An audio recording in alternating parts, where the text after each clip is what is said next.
Ladies and gentlemen, boys and girls, children of all ages, this is the 12th episode of the SuperNova Show. And I am your host, Colton Roberts. Today, I've got a great cast member with me. I got Robert Kastner. We're going to talk some Schmoedown, some fan league stuff, and all that fun stuff. And Zack Snyder's Justice League, the prequel trilogy, and Falcon and the Winter Soldier. So that's going to be a very interesting show. Let me go ahead and bring out Robert. Robert, how you doing? And hey, we're right on time with the welcome and introductions. Wow, look at you. Yeah. Dirty dozen. That's when we start to get things popping off at the same time when it should be. So that's good. Yeah, I mean, going down that run through, very excited about what it is we have in store for us today. I will say my week has been very busy, very long. I'm very glad that it is over. We're at the weekend. It's the best. It's one of the best sports holidays of the year. It's the opening day for March Madness, so there's nothing to be wrong about that. We've already had a huge upset. Well, actually, sorry. We have noted that we know that we have a large upset, and by the time everybody is watching this, there probably will be a handful more of them. So, yeah, I was going to talk to you as a person from North Carolina. A lot of people are not fans of the fact that Duke got eliminated because of COVID. yes. So, especially because Kansas got in, and Kansas was in a similar boat. Yeah, like I'm not a sports person, so I was going to ask you what your opinion on that entire thing is. I don't know the ins and outs of the Duke part of this as much, but I will have to say that I think going into this year, every team was obviously following protocols enforced by the NCAA, and then there's probably super protocols enforced by the particular league that they're working in. I imagine the ACC, especially because it has Florida included. Florida schools probably very strict with how it is that they go about monitoring those things. So I think it was probably up to all the schools to follow the protocols as well as they could. So the fact that Duke wasn't allowed in probably means that there was a lot of people against them, as there usually is, because they're Duke. And I'm saying this as someone who doesn't like Duke. I'm saying that Duke rubs a lot of people the wrong way. So if there was a protocol to get them out of it, that's fine. I also think Duke, in light of things that have happened in the past, thinks they are better than most people. So they probably thought the people who go to that school, the people who run it, probably thought, we can just do whatever we want. We'll get in the tournament because we're Duke. No, they got their hands slapped. So, you want the best teams in, obviously, but we're in a different time, and you have to follow the rules. And if you don't follow the rules, there are consequences, even for Duke. Yeah, it's been a big mess. Like people, UNC got in. Yeah, which that's the reason why I hear about it so much. Of course. Those two, you can't go anywhere without hearing about those two and their rivalry. Not in that part. I mean, what else do you have there? You have Carolina Panthers and Carolina Hurricanes. Yeah. Those other things trump, Duke and North Carolina trump that by like 100 times. Yeah, absolutely. So how's your week been? It's been long. I'm starting to ramp up in my work, and even though people tell you that when you're busy, the day goes faster, that's a fair point. But when you're busy, you're doing a lot, and it drains the life out of you. And so the work part's been hard. I got to film a couple matches over the last week. Actually, I haven't been on in 2 weeks. I filmed matches over the last 2 weeks. A lot of them have been very exciting. I'll probably go into that more when we're talking about Schmoedown Fan League stuff. But this is a nice reprieve. It's a nice welcome to the weekend beyond the other things that I've already mentioned. So this is a nice shining oasis in the hell that's been my week. Yeah, and we had Justice League drop on Thursday, and we had Falcon and the Winter Soldier drop on Friday. Yes, sir. And I have wanted to call that Captain America and the Winter Soldier about 800 times when talking about it. And that's the movie, and this is the series. Well, And, not to get into it, but I mean, if you watch the beginning of this particular episode, they certainly treated it a lot like the movie. yep. Yeah, yeah, it was something else. Yeah, like I don't know about you. I watched the Justice League 4 hours straight. No, I was busy. I watched it in pieces. Yeah, I don't recommend it. And to move on to our next topic, I know they're going to put it in the fan leagues and they're going to put it in the Schmoedown, but dear Lord, like that movie is so long that studying it will be horrible. Did you find yourself, because I watched Justice League one time in the theaters and I really haven't revisited it since. Did you find yourself wondering like which of these parts again were parts that I know and which parts were added or amended or Yeah, went they go a different I path? could definitely tell the new stuff because I remember going into the Justice League movie in the theater being so happy and then coming out like my soul had just left my body. So I remember that feeling. So I'm like, oh, this is the part that made me feel that way. And oh wait, but they're making it cool. Oh, okay, cool. But yeah, like studying that, like both of us got into Full Metal Geek. Yes. I hope they wait a season.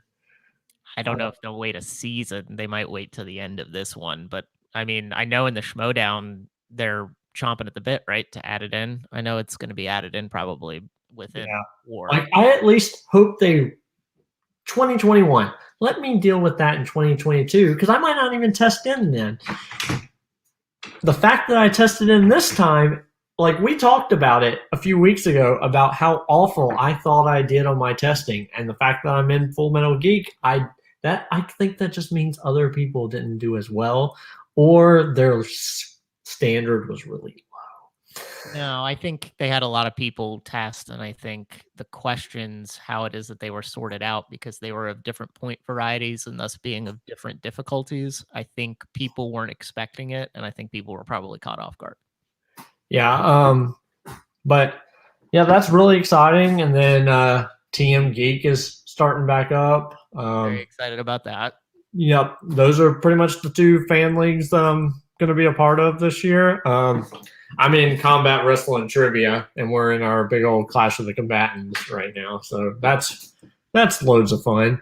But yeah, mostly I'm not going to do anything really fan league wise besides those three things. That's fair. I have a bit of news about other things that I'm in since I'm all around. I know for a fact, because I tested into singles in Full Metal, that they're starting to ramp up question writing and they're starting to set up green rooms for Full Metal singles, which is crazy. They sent out the 100 list of movies that we use in round 3, and they're an eclectic mess, which is fantastic. I know that I and my partner, who is also my partner in TMG, have to test in for teams, which I was unaware of. I figured, you were a team, you just got in, but I guess they have a limited roster as well. So I'm going to have to be testing in that part too. I know that Multiplex is going on and on. They just had a team title match that aired. I know that there are other contender matches that are coming up, and there's a fandom title match. I think that's airing today or tomorrow or over the weekend. So I know in a lot of leagues they're either ramping up for the start of a new year, or they're still at the point where they're trying to make decisions of where they are going for titles and then trying to wrap that into what's happening with new people. So there's a lot of stuff going on. I also just recently recorded a championship match in the Movie Trivia Challenge League, Hunters League. That's going to be part of a big main event that's going to be airing next month. I would highly recommend not only my match, but all those different matches, because they put together good work there. And yeah, so there's a lot of stuff going on. Yeah, and then of course like the yeah, like everything's going down right now, fan league wise, and the Schmoedown, um, it's going as well. Like Friday night, we had William the Beast Bibiani versus Paul Oyama and Alex Damon versus Andrew Demolanta. Yeah, so pretty big if stuff. you had to like go back in time and make a prediction, let's say Friday at like 7 something. Yeah, before the Yeah. matches came up, so that we could keep our integrity intact. Yeah. So that doesn't work because we're both on screen. Yes. So it's Friday at 7:15. We just discovered time travel. So like Barry Allen. Yeah, like Barry Allen. This we'll discuss. Yeah. We just got some PIM particles. Yeah. That's a 2-year-old reference. So yeah, that's fair. We get spoiled for that one. Yep. I'm sorry. Yeah, so if you had any predictions for the William Bibiani versus Paul Oyama, what do you think?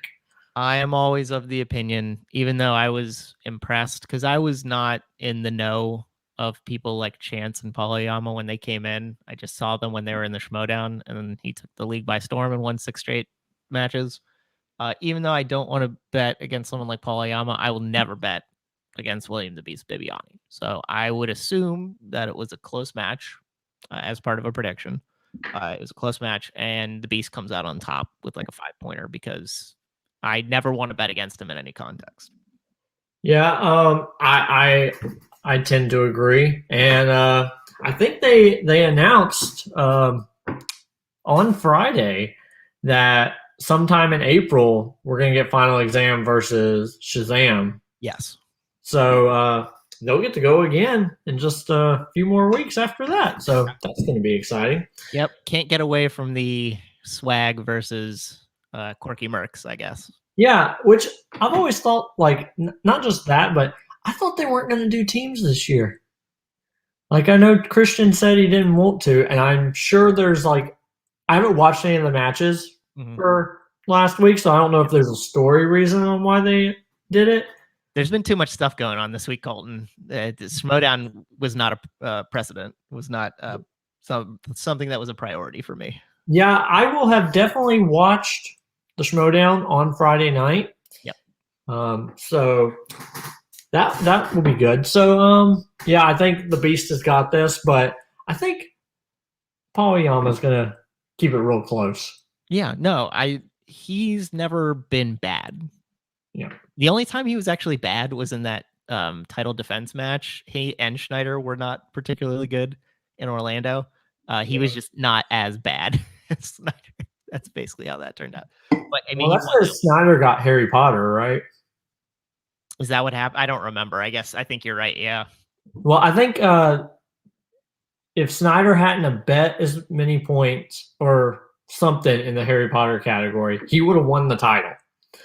But because he bet 1 versus betting 0, he lost. But I forgot Oyama was awful when he played in Spectacular against Bateman. That was the one that was like super, super awful. Yeah. So Alex Damon versus Andrew Demolanta. How do you think that went? I think Damon won. I think he tied the Patriots record for defenses. Demolanta lost to Ace, and by the law of transitive, the transitive property, Damon TKO's Ace. Ace beats Demolanta. That should be at least what the outcome is, right? Yeah, I think Alex retained, but I think it's going to be close. Oh, okay. I think it's going to be closer than a lot of people think that they would have went into overtime. I don't think that because Demolanta's going to miss. Alex Damon isn't going to miss. No. Unless something awful happens. Alex Damon is a force to be reckoned with. So I choose him. You always should. You're probably right. I think Demolanta, a lot of time to study.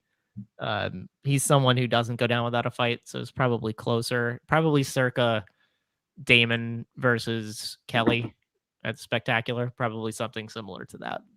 Yeah. Yeah, I agree. I'm trying to think if there's anything else Schmoedown. No, like we said, we did not watch from last week. We didn't watch. I heard a little bit in a stream about kind of what happened between Hannah and Zipper, although it wasn't really explicated to me that well. So I don't know what happened there. And I definitely didn't watch the Star Wars match between Gold Leader and the other person that I Yeah. can't remember. I saw the ending of the Janine versus whoever she played. Damn it. Why can't I remember who she played? Shit. And Jada Parama. That's right. Yep, that's why. Yep. And she won, which that I'm excited about because she has not been doing that a whole lot. Not lately, no. But the knowledge has always been there. It's just something or other trips her up. Yeah, like she always does good with people on her level, but if she plays anyone that's better than or that's above her level, she washes out. Tends to happen, yeah, unfortunately. Yeah. Like some people have like the Stacey Howard effect where they just pull out wins even against people that are tremendously better than them, but or the Josh McCouga effect where he used to do that all the time as well. Like, but hopefully she gets there. She's a great personality and a great person. So, yep. Should we talk about before we move on? Schmoedown related. Should we talk about? There was some notice today. Notice that happened on Friday. Yeah, with the matches that came up.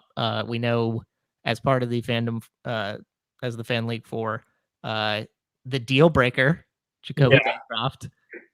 His match against the Aussie Jacob London is on April 22nd. So that's when that's going to air.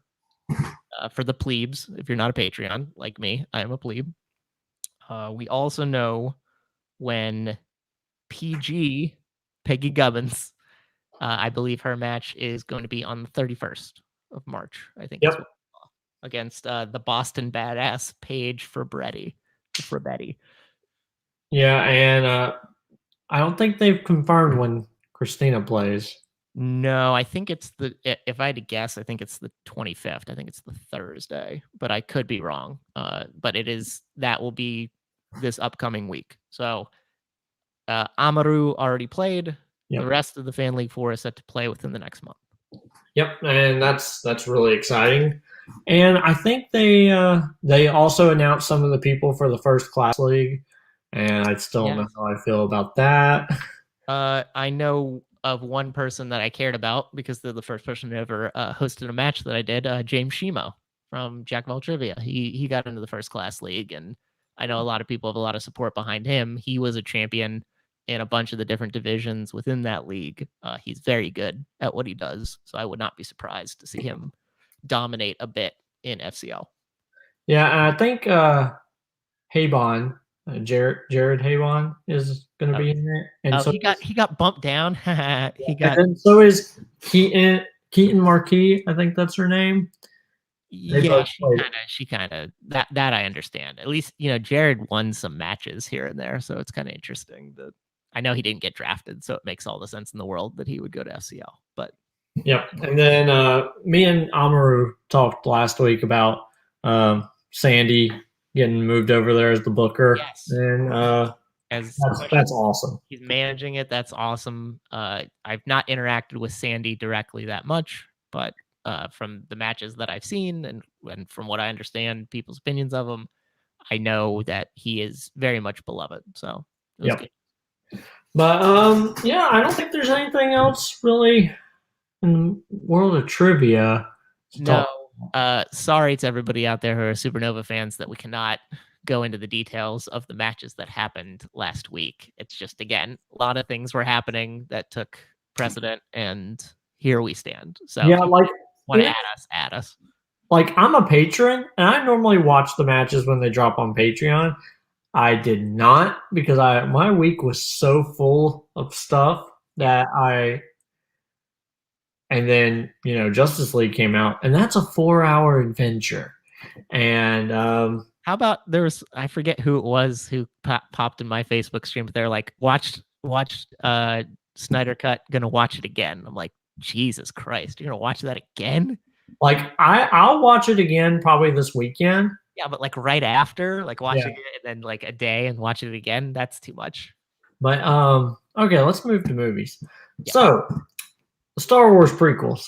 Yes. What are your opinions on those? My opinions have softened over time. I used to think that they were actually it went in a wave. Obviously I was like a preteen / teenager when they came out. So I kind of thought they were pretty cool, although there were parts of it that were horribly offensive. But that's, I guess, just how George Lucas looks at how different versions of movies and franchises were made and how he enveloped it into Star Wars. Then, as I started to get more of a critical eye, I started to realize how pointless there were to certain parts of those movies. Trade Federation blockades, Senate judiciary hearings, and the like. But at least it was a singular voice, so I could appreciate that. I've now, having watched them a few different times more recently and introducing them to my wife, realized they're not as bad. You can really hone in on the positiveness of even the worst ones, and at least it does feel inherently Star Wars. Whereas if you look at things like the sequel trilogy, people will say that there are things that are definitely not Star Wars in the realm of Star Wars and the essence of it. So I am more middling to high on them now, but I do realize there are parts of them that are bad. Yeah, and I know we've talked about this before, but I was 8 when the Phantom Menace came out, so I thought it was awesome. Like that was all the cool things you wanted to do as a kid. You wanted to double-bladed lightsabers. What's not to love? Yeah, like pod racing. And then as I became an adult and realized I'm a pompous weirdo, hey, I'm like, that movie's not so good. And now that I'm more of an adult and I've watched it through my kids' eyes, I'm like, no, this is good. Can't say the same thing about Attack of the Clones. Like there's Attack of the Clones very bad. Yes. Not very good. You like the gladiator fight at the end. You somewhat like Yoda versus Dooku and Obi-Wan and Anakin versus Dooku. But other than that, like it's a weird time. Like the tiger runs up the thing and slashes Padme, so she goes from having a shirt to a midriff just all of a sudden. And like as a young person, I was like, oh, Yoda's flipping up inside down and stuff. But now as an adult, even watching it through like rose-tinted glasses, that is nostalgia. I'm like, besides Count Dooku, parts of Jango Fett are cool. Like seeing young Boba pilot Slave One and them doing the charges in the asteroid field. Those are cool. Those parts are cool. Yeah, and then I don't know what this says about me as a human, but I like the scene of him killing the Tusken Raiders. Oh, really? Yeah, because like I know that's what he's building to becoming Darth Vader, and that seems like a very Darth Vader thing to do. But then when he gets on the ship and tells Padme about it, and then it immediately erases all of that. But just the action itself, I was like, yeah, I understand. They probably raped and killed your mom. They may have raped her. I don't know. So we probably, thinking about now what we learned in shows like The Mandalorian, we have to give Tusken Raiders more credit. Yeah, that's true. But I think they've, at least like in the old expanded universe, they gave that tribe, they were like super, super primitive tribe. And that's how they rationalize why the other ones are kind of intelligent, and that one were all like, let's kidnap people and do stuff to them. Makes you wonder why the Lars family farm was in the vicinity of the very not culturally advanced Tusken Raiders. Maybe they should have thought about moisture farming in a different place. Yeah. But yeah, and then like Revenge of the Sith. It's legitimately good. Yeah, it is still in my top 3 Star Wars. Minus no. Other than that, I'm fine with the rest.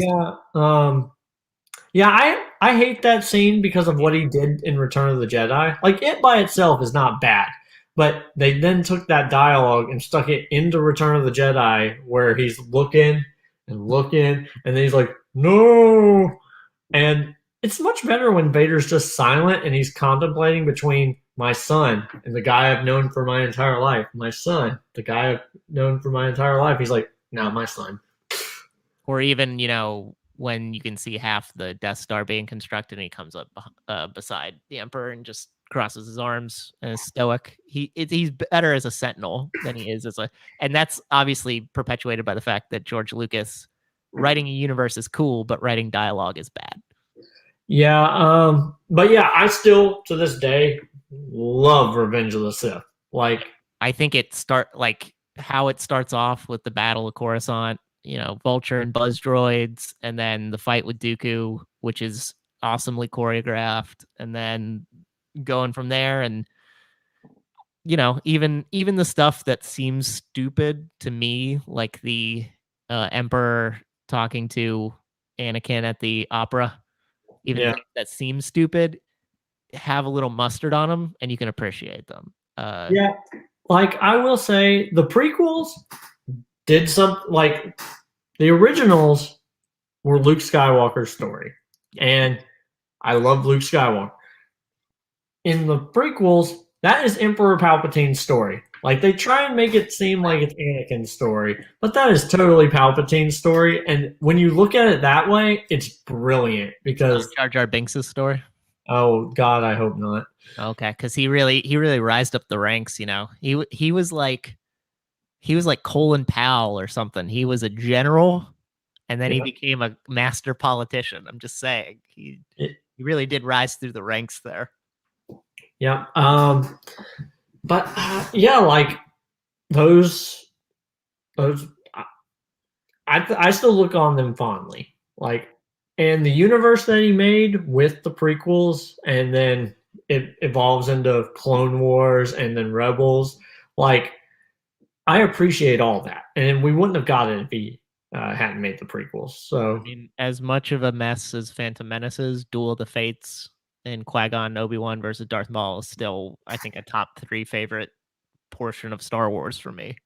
Yep, I agree. And all right, so let's talk some Zack Snyder's Justice League. Ooh, ZS. Let's get it going. Let's get it popping. This is what people come to the SuperNova show for. All right. So hey, people out there, there might be spoilers. I might have jumped the gun on a spoiler, but that's okay. But that's fine. If you want to watch it, come back in 4 hours. So long. Like 3 minutes and like so many seconds. Yeah. Okay, are you done? Go take a nap.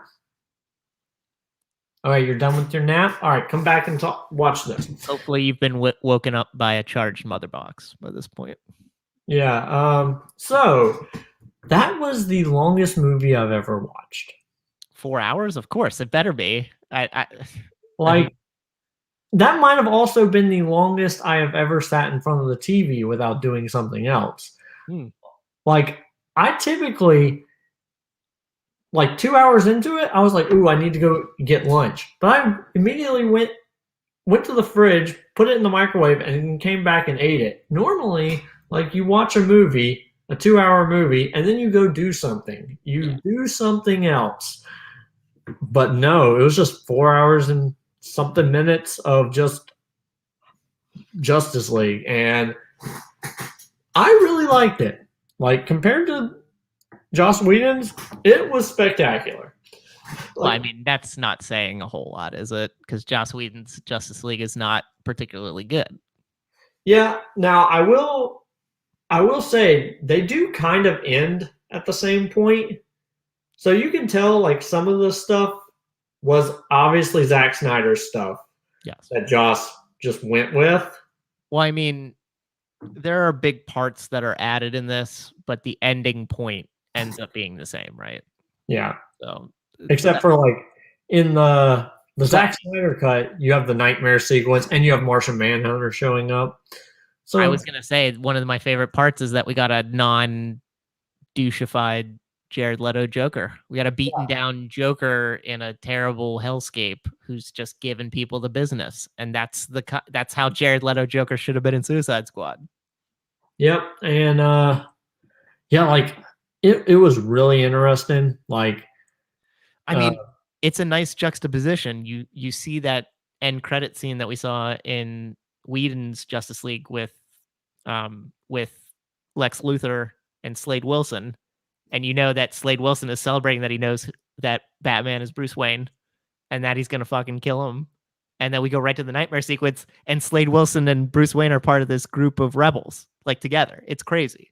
yeah, I do like that I guess Joss Whedon changed the dialogue in that end credit scene because Jesse Eisenberg being like, we need to make a league of our own. I'm like, oh, good Lord. And they didn't, the Zack Snyder cut did not have that. Like when I saw the boat going up to the other boat, I was like, oh, I'm going to have to hear that again. I thought I erased it from my brain, and they didn't do it. And I was so happy. Yeah, it was a lot better how it played out that way. I will say, for my opinion, I did enjoy this more because you had more time to sit with characters that were totally shuffled to the corner. Even somebody like Steppenwolf has a little bit of backstory and makes you appreciate him a little bit more. He also doesn't sound really stupid as he did in Joss Whedon's Justice League. Yep. So I appreciate those. And then I didn't like Justice League very much. I like this one a little bit more, but I wouldn't say it's fantastic. I would say that it's pretty okay. Yeah, I think it might be the best thing the DCEU has made. I won't go that far. I don't know. I like Wonder Woman too much. I like Wonder Woman and I like Shazam a whole lot. Yeah. But I don't know if it's just because this movie is literally the length of both of those put together. And I love plot. Like, you love plot? Yeah. Loves plot. Yeah, like, that's the part of the Ultimate Edition of Batman vs. Superman that I'm like, why would you cut this out of the movie? It's like 30 minutes of just plot. And that's all this extra stuff is just plot. Like, it's not that too much combat. I would say a large part of it is character development and backstory, which I like. Yeah, I agree. So I know a lot of people are up in arms about, like, because Ray Fisher is not going to be in another DC movie. No, I don't know what the next thing Ray Fisher will be in. And I don't understand it. Like, and I don't like talking politics on the show. But it's movie related, so yeah. I understand Joss Whedon is apparently a very prejudiced person and very difficult to work with in general, even racial biases aside. And apparently so is Jeff Johns. Like, they and he doesn't want to be a part of it as long as they're a part of it. And I loved all the Cyborg stuff. Cyborg stuff. I think everything that's related to when his dad drops the tape recorder and him, like, it's nice to see him. Usually, if I recall correctly, in Joss Whedon's Justice League, he just knew how to do stuff.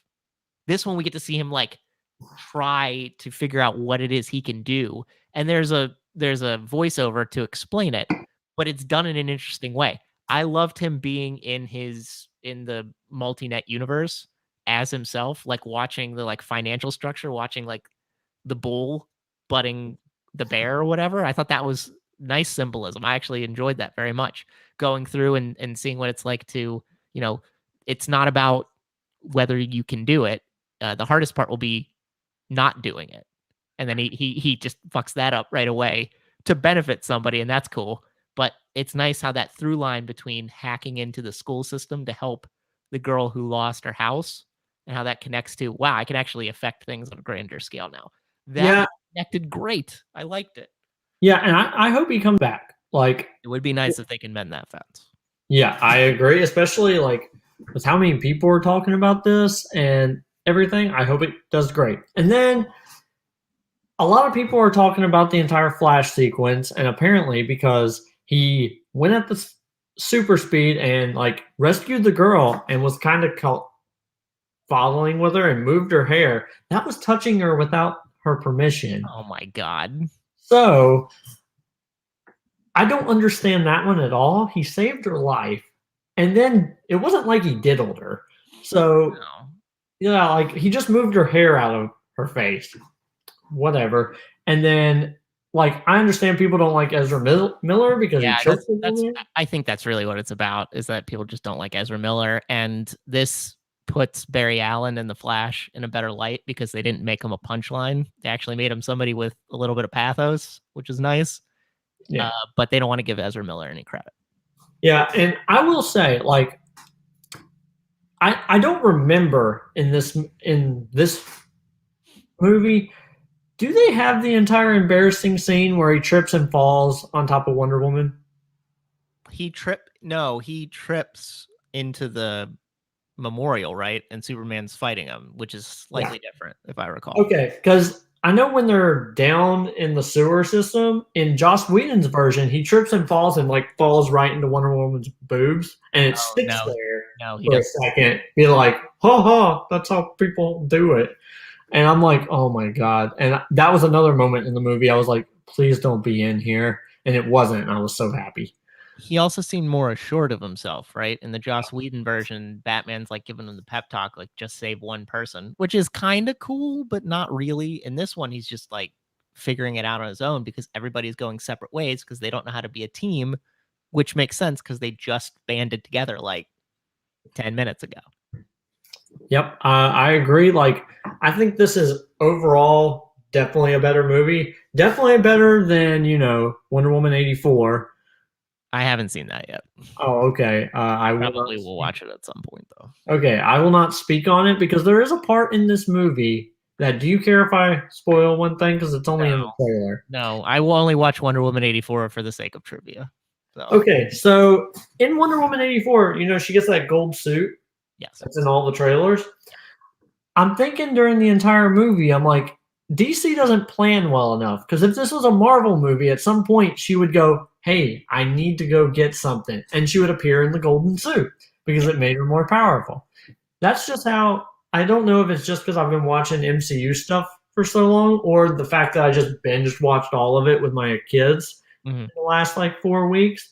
But yeah, like I don't know, that could just be a problem on me, or it could be a fact that, they wrote Justice League a long time before they wrote Wonder Woman 84. So that's fine. But yeah, like it's an entire thing. There's one part of this movie I like less than Joss Whedon's Justice League. And it's not the execution, it's what it meant for the story.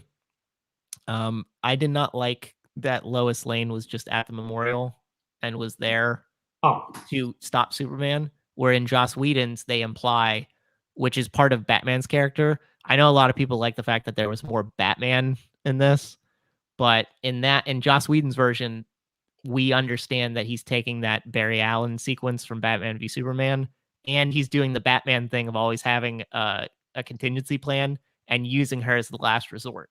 I like that part of it. They took that out of this one. Yeah, because in the Joss Whedon version, he tells Alfred to.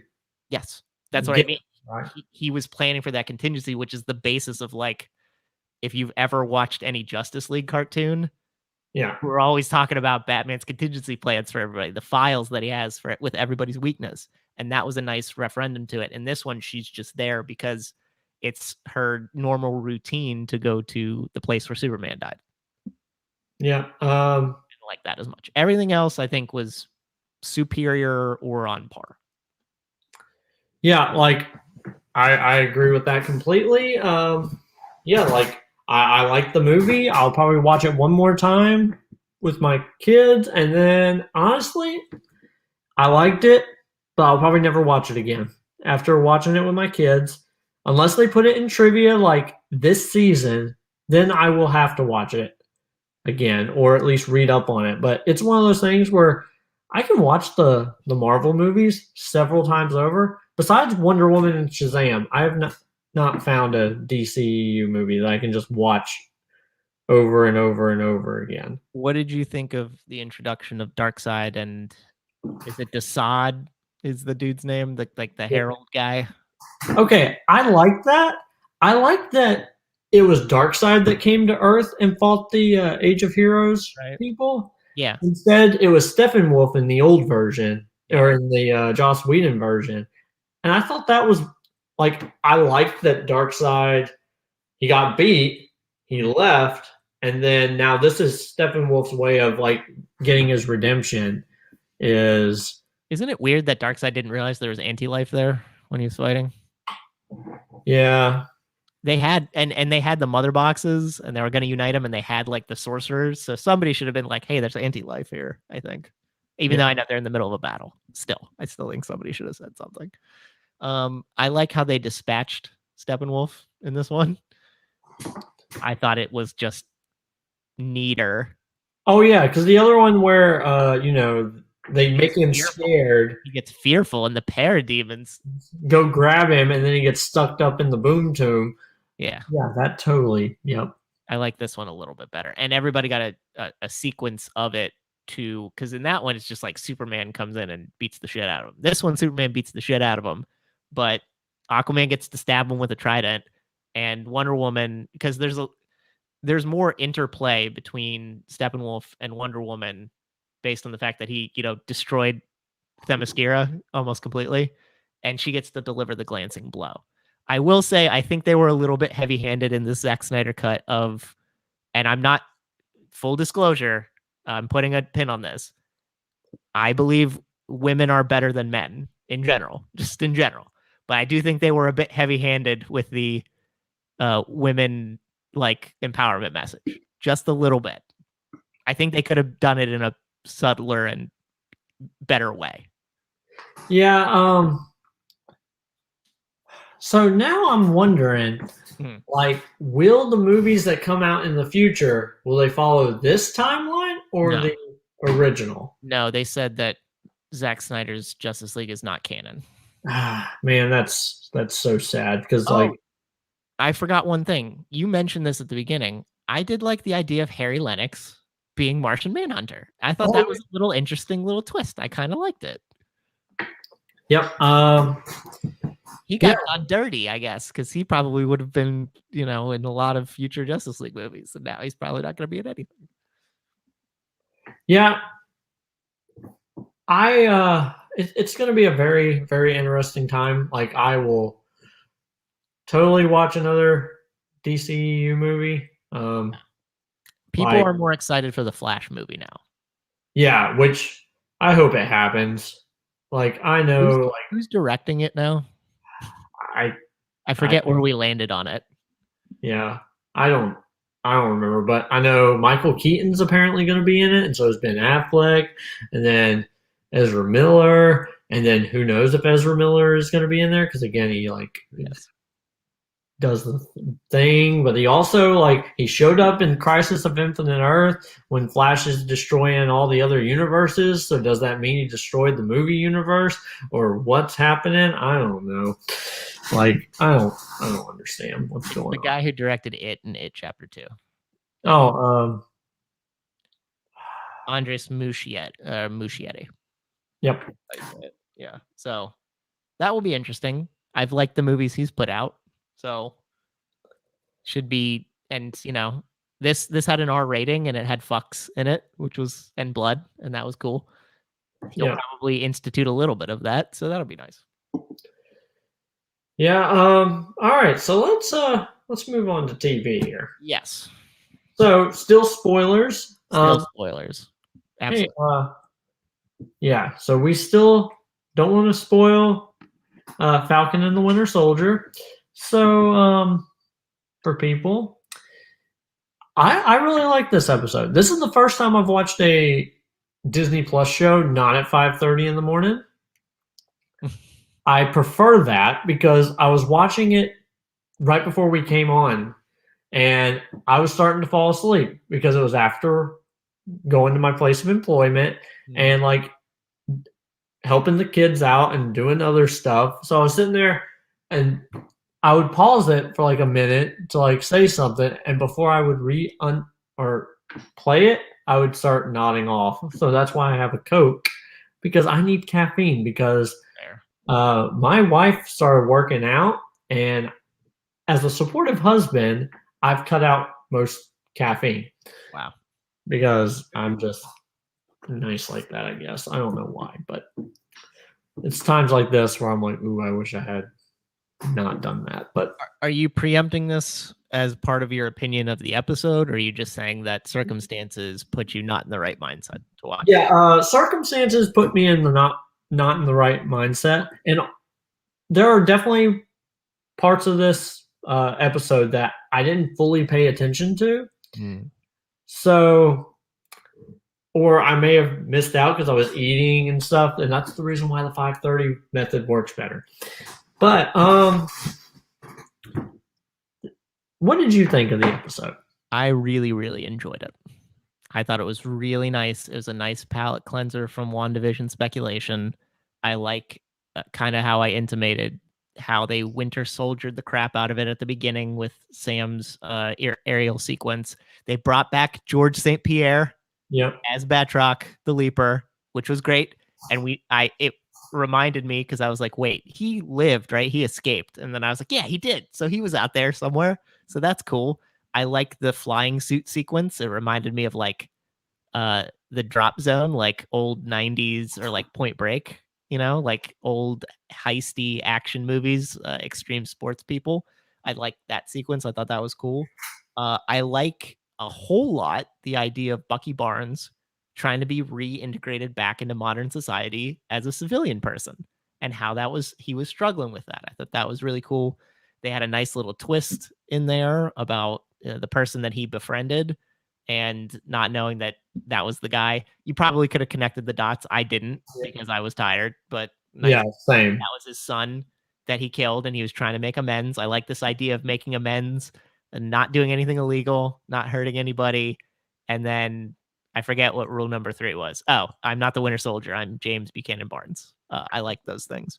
I like all the stuff with Bucky, all of that. Mm-hmm. I was not a huge fan of the Falcon and his sister going to the bank and getting a loan. I think they relied on that a little too heavily. I would have liked maybe another action sequence, and that shaved down a little bit. I like trying to introduce a little bit of backstory into Sam, because all we know, Sam was a paratrooper. His partner was killed, and then he was doing the Falcon Exo Wing program, and that's cool. But we didn't know anything about him before that. So it's nice that there's a little bit of that, but I thought they relied on it a little too heavily. Yeah, and like at the beginning of the episode, I was thinking to myself, I hate that he's giving up the shield to the Smithsonian. This is stupid. And then at the end of the episode, I'm like, I love this. Yeah. This is brilliant. So how much things change in a 45-minute time span right there is from me thinking it's a bad idea to immediately thinking, oh, this is great. And then realizing who U.S. Agent is, and that's wonderful. Like, did you get that he's the dude that punched the dude in the wall at the when all the people in masks attacked? I figured it was him. It makes a lot of sense. Well, yeah, like he punches the dude in the face and then punches the dude in the wall, and like they have like the same jawline. So when he came out and he was in the light, I was like, that's the guy. Mm-hmm. Oh my Lord, he's the new Captain America. Oh my Lord, this is wonderful. I love it. I did like, in connection to that, Colton, the idea of Sam doubting himself, because he was doubted himself when Steve gave him the thing in Endgame, and he's like, no, I'll do my best. But I like that he didn't stick to that, just because, Captain America's gone. He's not there to give him everlasting approval and support. He's gone. So it's nice that Sam would kind of revert into himself and be like, maybe I don't deserve this. I thought. I'm wondering, how many months is this after Endgame? Is it 6 months? I didn't read what the timeline said for that, so I'm not sure. It's a good question. I think that's what they said in the he joined the Air Force 6 months ago. So yeah, I guess that makes sense. Yes. So for me, does that mean Captain America is dead in 6 months after Endgame? No, I was of the opinion that, he jumped his alternative timeline to give Sam the shield, and then he went back to his alternative timeline. Okay. So, gone. Because I know in Far From Home, they do the memorial thing, and Cap's a part of that list. And when I watched that movie, I was like, did they just not know he's just an old dude? No, I think he left. I don't think he's available. Yeah, and then Sam makes it seem like he's gone, and I just assumed that meant, oh, maybe he came back because he knew he only had a few days left, gave Sam the shield, and died peacefully. Maybe we'll get more information about that as this season goes on. Although who knows? There's only 5 more episodes. My interesting take on this was, it's interesting. It's called Falcon and the Winter Soldier, but there's only 6 episodes. In the first episode, they were not together. So that's interesting. Yeah, like, I know I've had my theory the entire time that Captain America didn't actually go to an alternate timeline, that he went to this timeline, that he's been Peggy's husband the entire time. Yeah. And whenever you see Cap holding Peggy's coffin in Civil War, there's an old guy at the back who has a very similar shaped head to Steve Rogers. Are we sure he didn't just jump from the alternative timeline to see her funeral? Oh, that would be so sad. I know, but it could happen. Yeah, that's true. He had to go to an alternative timeline to get the shield, right? He had to. So yeah. I guess it depends on if you think he was always in the prime timeline, left to get the shield and come back, or if he was in an alternative timeline, came to give Sam the shield and then left and went back. Well, and the thing is, like, the shield's not the same as Cap's shield. It has that slightly line. different. Yeah. So it looks like it could be that he just made him a different shield out of vibranium, and I don't know. Like, it's really it's.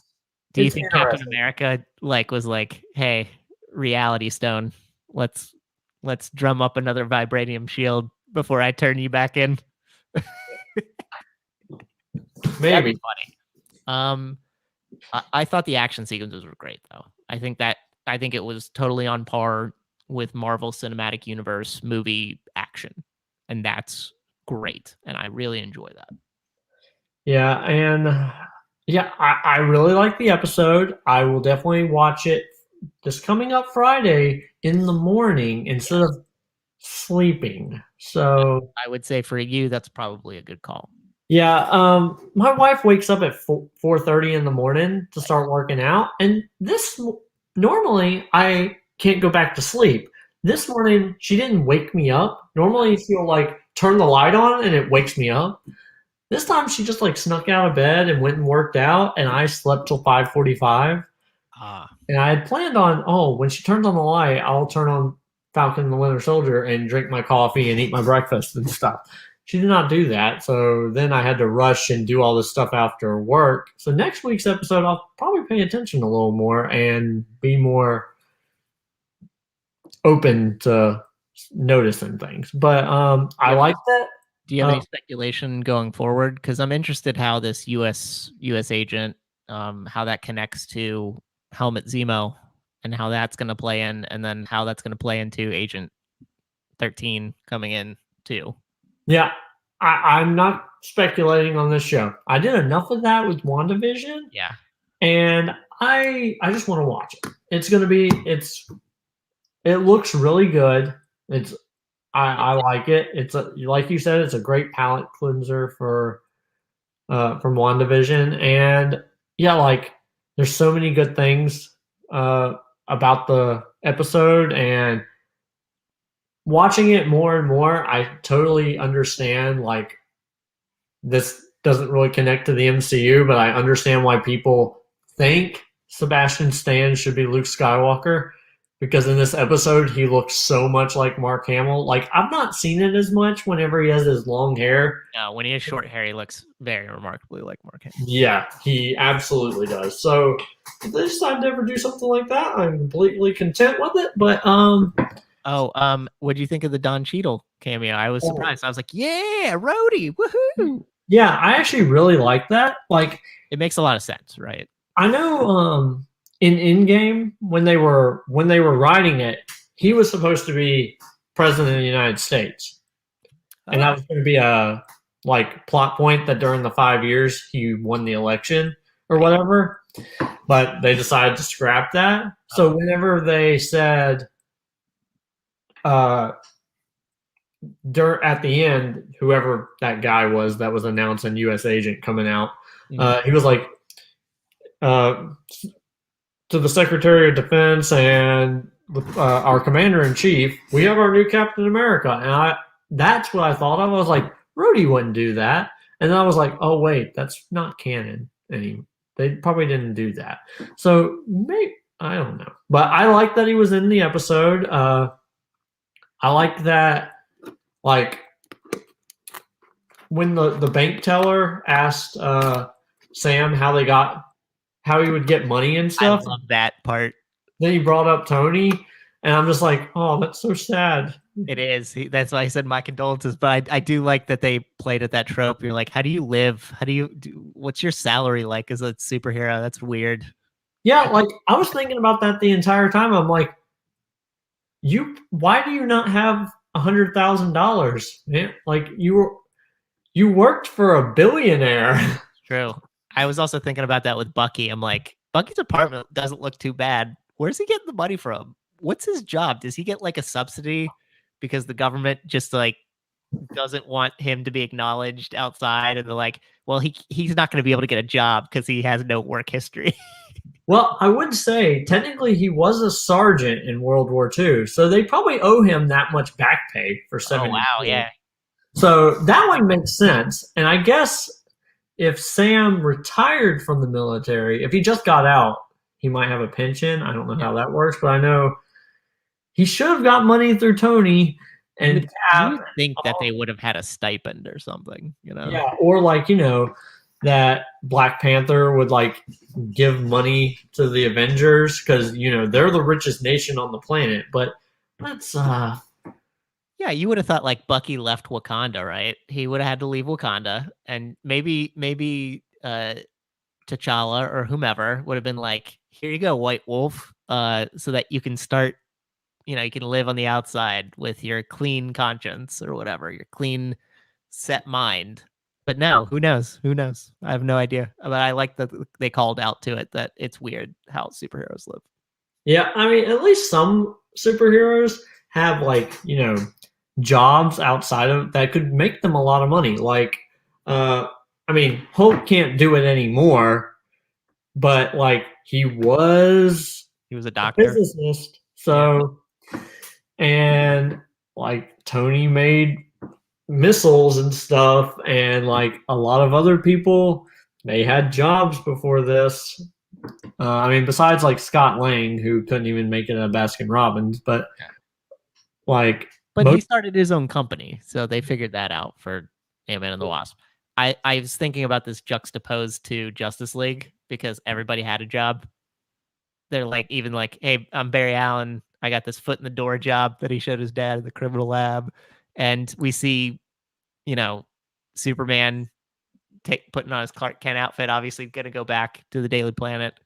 So, yeah. All right, so let's go back to movies for a second. We're back in Justice League. well, I mean, I was just making a comment. Are we going back to Justice League for some good reason? Oh yeah, we're gonna, at least for just a little tangent. Okay. So in Batman versus Superman, they claim that Clark Kent died, and they put it in the newspaper. Which, by the way, they would never put his What's face his on newspaper? in the newspaper when he's just a journalist and he's not that important. Well, we understand it's because he's Superman. Yeah. So, are they saying that? Oh no, Clark survived. Yeah, we put a tombstone outside of his parents' house, but that wasn't real. He was just like. So is Clark Kent still alive, or is it just Kal-El that's alive? He has Or to is be it alive. He had the both? Clark Kent outfit. He had the glasses on before Yeah. he showed the black Superman thing at the end. So he has to be alive. Did in Joss Whedon's Justice League, did they explain or Batman v Superman, did they explain like the circumstances of how Clark Kent died, or do we just see the headline that he's dead? Yeah, you see the headline that he just died in like the city rubble or something. And So maybe they were like, he was at a hospital and he was in a coma and we thought he died and then he woke up. yeah. So maybe. I don't know. They buried him. There was a funeral. There were people at it who were not just Batman, Wonder Woman, and his mom and Lois Lane. There were other people there. Yep. And they saw a casket go in. Saw a casket go in. And like, all right, so in Batman versus Superman, I'm glad we moved back to this, is when Lois throws the dirt on it, you see the dirt shake a little bit. Yeah, that was a bullshit reveal. Yeah, they don't pay that off even in this version of the movie. No. Like, I thought that was just going to be a Joss Whedon thing. Like, this entire revival plot was just a Joss Whedon thing. I thought they were going to open the thing and it was going to be empty and he was going to be gone the entire time. And, like, he was under the control. Like, that was my big prediction, that he was under the control of Darkseid this entire time. Yep. Because you see, like, the nightmare sequence of him putting his hand on Superman's shoulder. And I was like, oh, that's going to be cool. And then Lois is going to bring him back. And that's the reason why he has the black suit. Yeah. And you'll recognize. But no, they like did the full revival thing. And I'm like, so what was the point of that dirt sequence? And nothing. You would think Zack Snyder would have planned that better. Yeah. Since he directed both movies. But whatever, yeah. I guess. It's strange. I do like they took out the stupid Aquaman with the lasso, admitting that he thinks Wonder Woman's hot. Yeah, that part out too. That was nice. Yep. Yeah, I don't know. Like, there were definitely parts of the movie that I didn't like, but it was stuff that I didn't like in the first one either. And or now that, again, I don't like bringing politics or news into my show, but I'm not a huge fan of Amber Heard. So seeing her in this one, I was like, ah. Did she have that stupid accent in Aquaman? She didn't, right? No. Yeah. That annoyed me. I hated that part of it for sure. I was like, she didn't have this stupid English accent that she can't do. This is stupid. Yeah, but they didn't know. They didn't know how James Wan was going to take it, and run with it. So yeah, like, it's an entire thing. But all right, let's move back to Falcon and the Winter Soldier. Do we have any final thoughts before we go to our farewell? Final thoughts are, I hope in the next episode, Sam and Bucky get together so that the whole dynamic of the show, as we saw in all the trailers, was going to be how they conflict with one another, even though they're supposed to be friends, as intimated by his psychiatrist, who was like, you haven't taken any Sam's responded to any of his texts. You have no people in this phone. This is really sad, which I thought was kind of funny. Okay, so I know in the trailers they talk about Gandalf, right? Yeah. All right. So yeah, they talk about Gandalf, and then in Avengers they talk Legolas. Tony calls Hawkeye Legolas. So are the Lord of the Rings movies canon in the Avengers timeline? I don't know if you would go that far. Because if so, then they really probably wonder why Bilbo looks like Everett Ross. And well, like, there's maybe the Lord of the Rings exists, but the Hobbit doesn't. Oh, first of all, I want to live in that universe. Yeah, I think a lot of people do. Yeah, like I think Amaru would be the only person that I know of who might feel slightly disappointed by it. Yeah, like I would be so happy to live in that universe. That would be a lot of people would. Great. But no, I think Falcon Winter Soldier off on a good foot. I'm looking forward to how they come together, the dynamic of, I assume, how it is that they're trying to debunk the myth of U.S. agent as a not Captain America person, and Sam getting the shield back, because obviously in the trailers, Sam is throwing the shield around. So who knows how long it takes to debunk that, and then how that leads to Zemo. Yeah. Well, I think Zemo's leading this entire thing. You Like think? the fact that he has the mask Yeah, that and makes the all most. the other people also have masks. I'm just putting that together because they all have masks. And it's not like anyone else in the history of the world wears masks. Nope, totally not. Are you saying that Zemo, after breaking up the Avengers, his next plan was going to be to subsume the superhero military complex? So he's trying to do the same thing that Syndrome tried to do in The Incredibles? Yeah. Okay. Well, what I'm thinking he's doing is he's finding the perfect person to be Captain America, to be like the figurehead Yeah. of the American political But system. he wants to do like a Mandarin thing where he wants to control heroes and like chaos so he can like war profit in Yeah. a crazy world.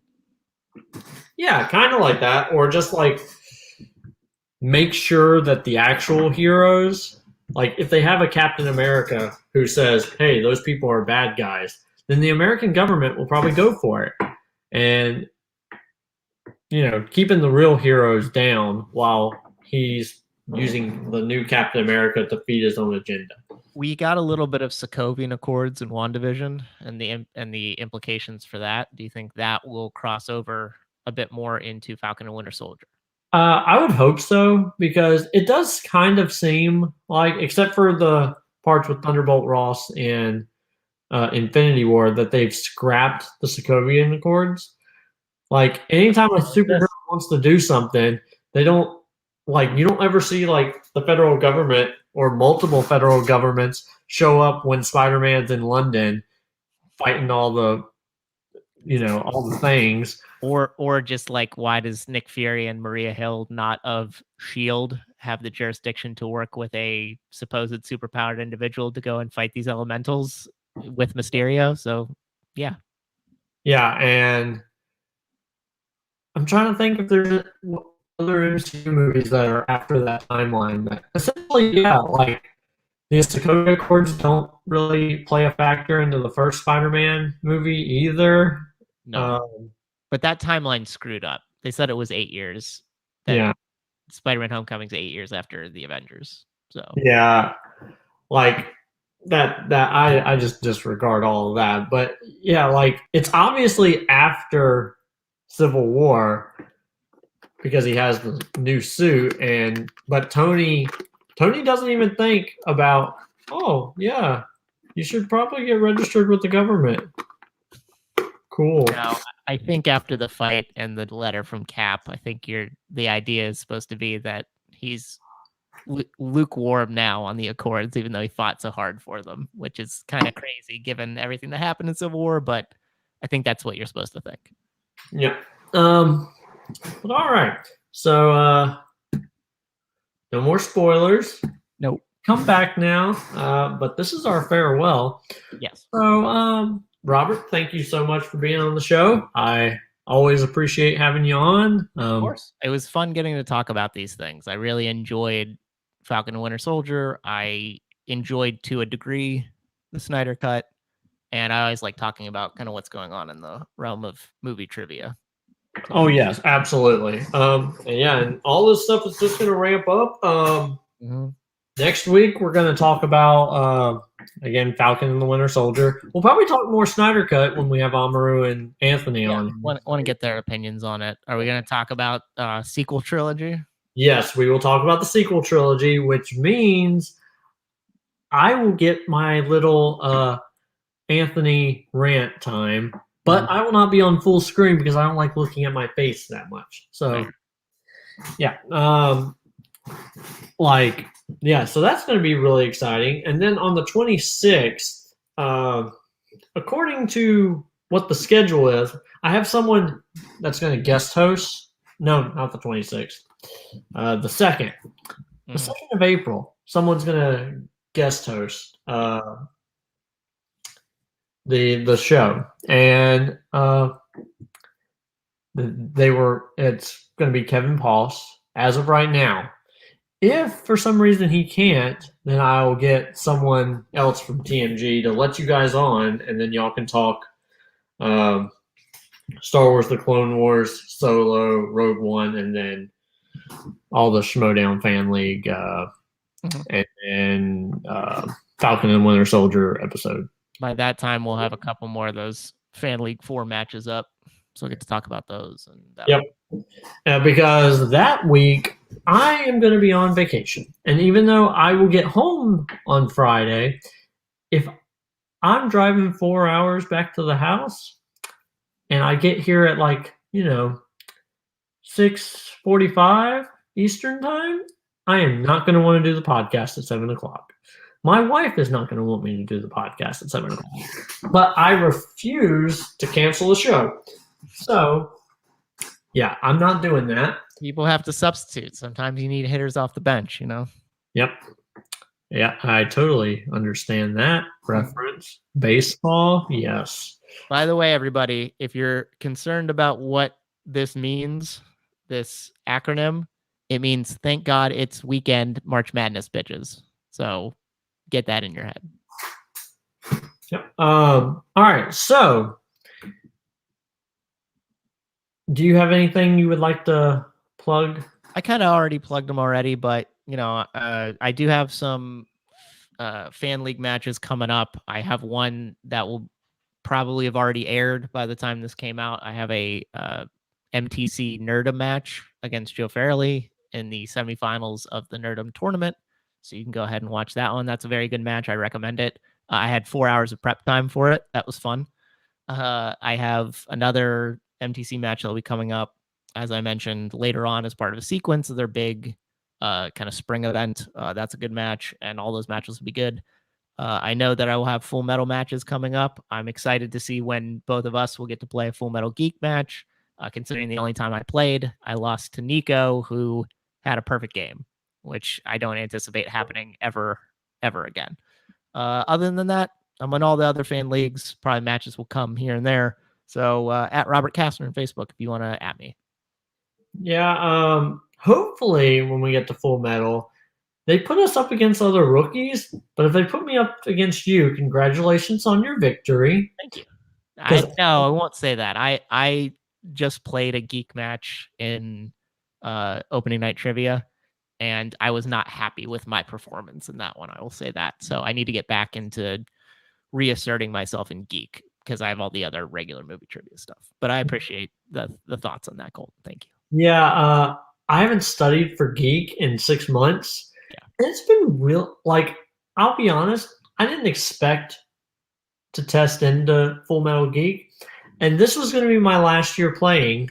If I was going to finish the season with TMG, and then I was going to call it a day. Yes. But now that I've tested in, I at least have to play till next March with Full Metal. So that's going to be how that goes. And then thus, I'll probably play again with TMG because their season starts, which means this is going to be some endless loop of me playing trivia for the rest of my life. That's how I was looking at it. I was never even contemplating what an exit plan would look like for me. Yeah, I have thought about that very much because I have I enjoy this podcast very much. I do this. I work. I have a family, kids. If we ever decide to have another one, that will be loads of fun. Yep. But yeah, it's a lot. So I haven't studied, but guess what? I get to break back out the flashcards and go to town. Yep. And you've been watching the movies with your kids, so that helps. Yes. MCU, I have got down pat. Now I just got to do all the others. I feel that all the time, so I understand what you mean. Yeah. But if you guys want to follow me on Twitter, it's at ColtonRoberts8. And if you want to follow the show, it's at SuperNova_show. And that's it. Thank you guys for watching the show. I so appreciate it. I hate that the spoiler part of the show was so long for you guys, but next week will probably be the exact same amount of length, except that next week there will be 2 other people. So I apologize in advance. All right. Catch you guys out.